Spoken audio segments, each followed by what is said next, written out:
Don't bother me, I'm working. Don't bother me. So what's going on YouTube? AJ Simmons here. So today I got a message from Tanisha from Cleveland, Ohio, and she has a couple of questions. So I'm gonna go ahead and read the entire email. It won't take that long, and I'm gonna answer it the way that she would like me to. So here we go. Hi, I'm from Cleveland, Ohio. I wanted your advice on buying a franchise with Jani-king. Do you know anything about them? What's your opinion on buying a franchise with them? I'm a first-time business owner. Tell me the pros and the cons. How should I start off with? How much should I start off with? I want to go in and cash out towards the business. Would that be a good idea? Yes or no? Also, what's the taxes I'm looking to owe back yearly? Alright, so let's break this down a bit. So, first things first. Do I know about Jani-king? I absolutely do. Jani-king, Jam Pro, and Coverall are the three companies that I'm personally familiar with. I know of the other franchise companies, but I never had personal dealings with them. I never contacted them. I never read their paperwork, so I can't speak firsthand on those companies. But I do know that all the commercial cleaning companies, they basically use the same format, template, etc. Just as different fees and terms on certain things. But for the most part, the structure is the same. So I definitely feel comfortable speaking on Jani-king. So, do you know anything about them? What's your opinion? So my opinion on Jani-king is basically, you get what I mean. Compare, just compare. Compare Jani-king to the Jam Pro in your area, to the Coverall in your area, to the Anago, the Vanguard, the Jantize, whatever CleanNet, whatever cleaning franchise company is in your area.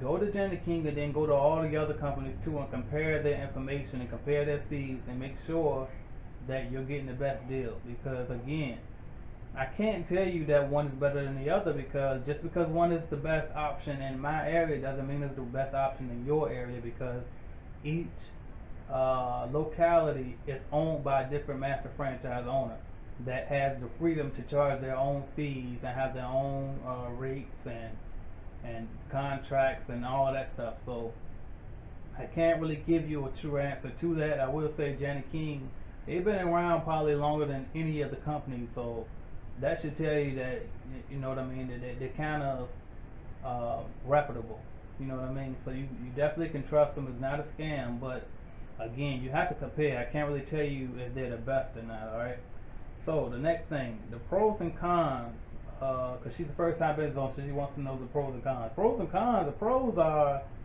the freedom. You know what I mean. You create your own schedule. You get to hire people, help people.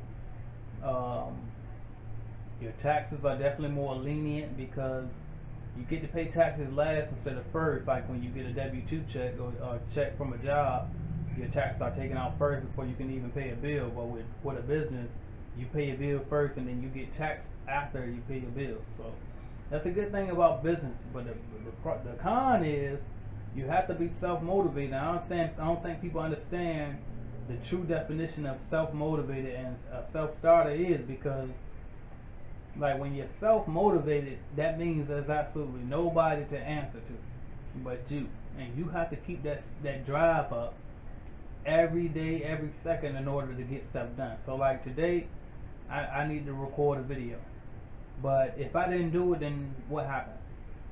Nothing.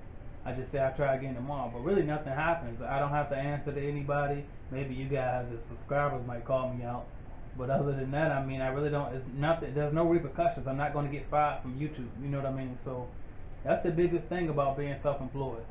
And I can't really say that's a pro or con, but that's just something to consider. You know what I mean? But another con, the guidance. Like, there's really nobody to tell you what to do. Like, I'm here, and I know you guys ask me as much as you possibly can, but at the end of the day, there's nobody with you step by step, day by day, telling you what to do. You're just kind of winging it almost every day. You know what I mean? You're winging it and you're figuring it out. It's great though, because you get to learn a lot. So there's not really a whole lot of cons to being a business owner though. Just make sure you pay your taxes, and that's probably the con, is that you're going to actually start having to pay taxes. Now a lot of us get tax refund checks when we were working jobs, but once you get in a business and you actually start making some real money, you're going to have to pay. You know what I mean? Maybe the first year or two you won't have to pay. You'll get a refund because You get to write off all those startup costs. You get to write off if you buy a franchise, you get to write off the franchise fees and stuff. But once you really start making money, you're definitely going to have to pay taxes. So I can tell you with a franchise, like I was saying, like it's great because you get to write off all those fees, and there's a lot of fees. So on top of the gas, on top of paying your subcontractors or whoever, you know what I mean? So that's a lot. That's a lot of deductions that you get to claim. But eventually, at some point, when you start making real money, you're definitely going to have to get tax taken out. So that's where I am with that.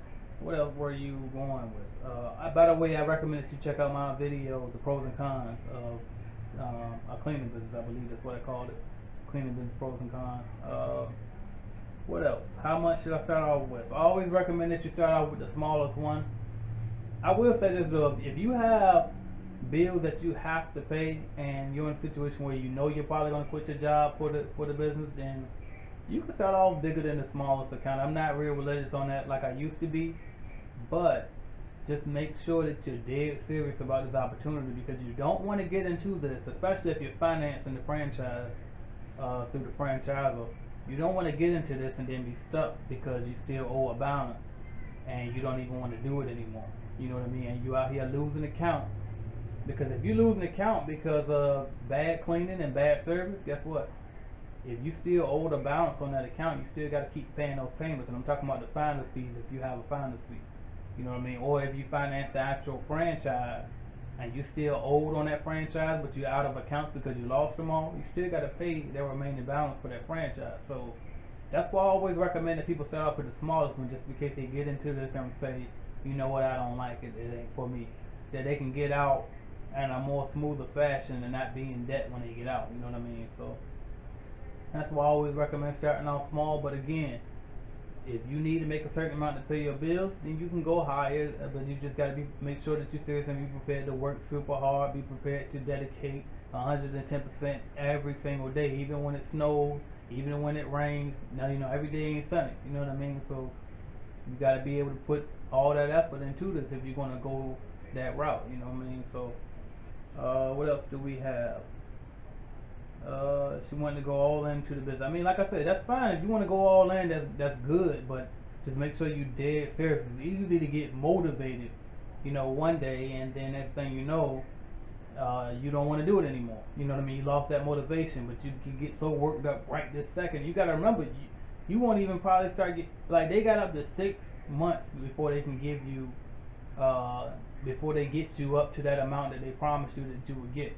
You know what I mean? In most contracts, some of them could be different, but in most contracts that I've seen, they have up to 6 months to get you the total business that they told you they would get you. So that motivation, if it's temporary, ain't gonna last you for 6 months. You know what I mean? So you gotta remember that. So if you're not dead serious, if this is not something that's bigger than just a little motivation, then don't buy big. And as a matter of fact, you might not even want to buy in at all. You know what I mean? So just something to consider when you're thinking about buying big. All right. What else? Oh, so how much tax will you owe back yearly? Again, to the taxes. I mean, I haven't had to pay yet. You know what I mean? And I've done tax. This is my second year filing a return. But I can promise you that I'm definitely going to owe this year because I can see it now. And so after this will be my last year too. 2016 is probably going to be my last year paying at the end of the year, because it's so hectic to go back and when you got receipts and stuff from, you know, the first of the year, and you're trying to remember in December what in the hell that was for, you know what I mean? Or you really, not even December, you're trying to remember this way in January and February, trying to remember this stuff, you know what I mean? And even if it was on your bank statement, like everything you get is not going to be on your bank statement, just that simple. You know what I mean? So you got to keep up with all this stuff. So I probably, now that I know that I'm going to have to start owing taxes, I'm going to start doing it quarterly to get it out of the way. But I can't really give you a first-hand answer on that simply because I haven't been in business long enough to even have to owe taxes yet, or I haven't made enough positive cash flow to have taxes back yet. I got a lot of deductions. I have kids to claim, I have property, you know what I mean? I got a lot of good write-offs, so they saved me from having to owe taxes.